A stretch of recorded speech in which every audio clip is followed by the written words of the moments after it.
जय हिंद. मी police निरीक्षक सतीश शिंदे, स्थानिक गुन्हे अन्वेषण शाखा सांगली. आणि वरिष्ठांनी दिलेल्या सूचनेनुसार दुचाकी वाहन चोरीच्या बाबतीत कारवाई करत असताना PSI कुमार पाटील LCB व स्टाफला मिळालेल्या माहितीनुसार त्यांनी यापूर्वी दुचाकी वाहन चोरी केलेल्या आरोपी, रेकॉर्डवरील आरोपी अमोल संभाजी साबळे यास ताब्यात घेऊन त्याच्याकडे कौशल्यपूर्ण तपास केला असता त्यांनी एकूण सांगली व कोल्हापूर जिल्ह्यातून 19 दुचाकी वाहने चोरल्याची बाबतची कबुली दिली असून सदरची 19 वाहने LCB सांगली पंचनाम्याने जप्त केलेली आहेत.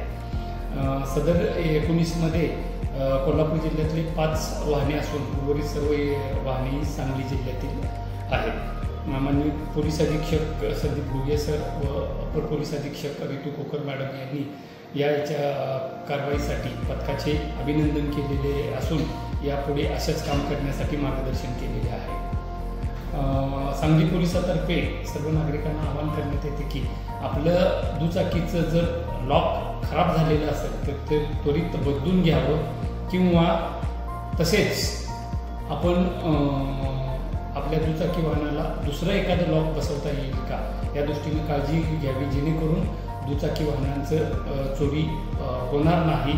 सदरचा आरोपी हा गर्दीची ठिकाणी, हॉस्पिटल्स किंवा जिथं जास्त गाड्या पार्किंग होतात अशा ठिकाणं हेरून त्या ठिकाणाहून ज्या गाड्याचं लॉक खराब झालेलं असेल अशा गाड्या शोधून त्या गाड्या चोरी करत असते अशी कबुली त्यांनी दिलेली आहे.